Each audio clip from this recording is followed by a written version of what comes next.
This week's news is brought to you by the Appleton Podcast Co-op. Enjoy! You're listening to What the Fox Says, bite-sized news for the Fox Valley area of Wisconsin. I'm David Kelso, your host for the week of April 18th, 2022. Filling the docket today, local deputy DA gets a promotion, Senator Baldwin talks infrastructure, Wisco Supreme Court finally accepts maps, and mucho more.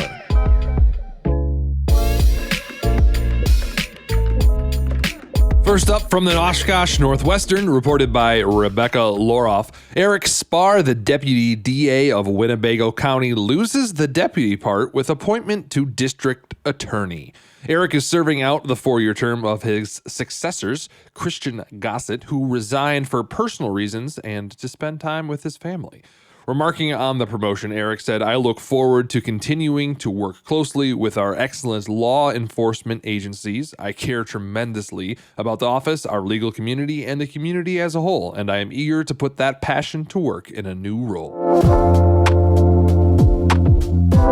And up next from Local 5 Green Bay, reported by Indiana Shills, State Senator Tammy Baldwin visited our neck of the woods last week to talk infrastructure. Seems that's all anyone wants to talk about here. From the bipartisan infrastructure law to looking for funding for another Great Lakes icebreaker to a new bridge over the Fox River and De Pere, all in hopes of bolstering the supply chain and, quoting here, strengthen our Made in America economy.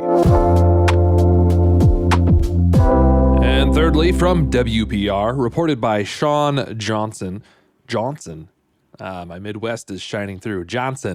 Sean Johnson. The Wisconsin Supreme Court, in a 4-3 vote, has officially accepted maps proposed by Republicans.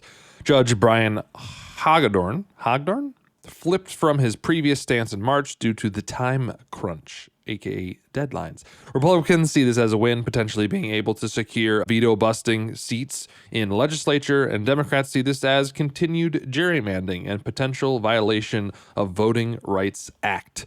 And I know, not a local story, but it does look like the districts at the south end of Winnebago County and Green Lake area have changed. Apparently, local media are actually incapable of showing the maps in all the articles that I saw, but there is a good website called 538.com, which will show both the old and the new maps and sort of a before and after. It's really nice and interactive.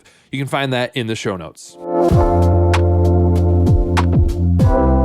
I hope everyone had a good Easter yesterday, but we're going to move into our fast-talking news. Starting today, there are a couple of bridges in Green Bay that are going to be closing, so that might be affecting your morning commute as they start at 6 a.m. and finish at 3 p.m., so the evening commute should be free. Up next, an Ashwaubenon resident comes home to a burglar wearing his pants. That's the first thing I would do if I was going to rob someone's house. Try on their pants. Oh man, these look really good. Are these from Old Navy? I mean, I'm here for the TV, but I might as well try them on. The city of Oshkosh is banding together to help end hunger. The event is Empty Bowls 2022. It's going to be May 15th. And people who attend are able to select from a handcrafted bowl, sample delicious soups and breads from 20 local restaurants while listening to live music. What could be better? Thanks to a $1 million federal grant secured by Senator Tammy Baldwin, a new community building is going to go up in Green Bay to support 4 neighborhoods. It's going to have a place to gather, support each other, learn from each other, and provide healthcare, skills training, and mental health. We'll have to see how this building turns out, but I like the idea. In Clintonville, a police officer is being recognized for her heroic efforts helping to save a baby's life. When responding to a report of a 5-week-old being non-responsive, she gave chest compressions and brought the baby back to life. The Crandon International Raceway has officially been sold. It says it's been sold to the current president of the raceway, and he's going to be taking it in a new direction, taking it from a nonprofit to a for-profit raceway. In Menasha, a rare turtle has been commandeered by J&R Aquatic Animal Rescue after its owner passed away from cancer. Francis is a giant Malaysian turtle who is on the critically endangered list. The J&R is going to be finding a new home for Francis.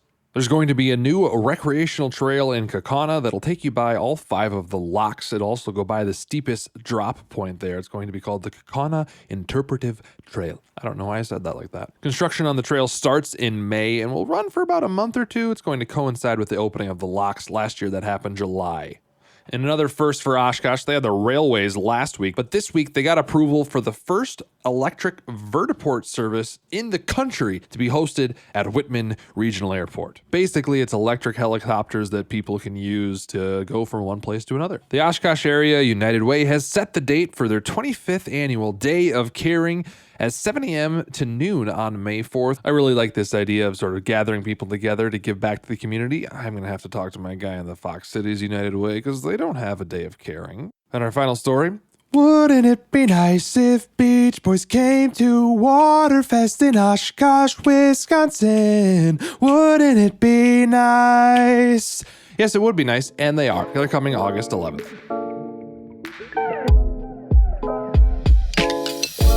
This has been What the Fox Says, a production of the Appleton Podcast Co-op. Thanks for bearing with my singing. For further reading, all the links are in the show notes. If you have a news story or a community event, let me know. Follow the Appleton Podcast Co-op on Facebook and send me a message.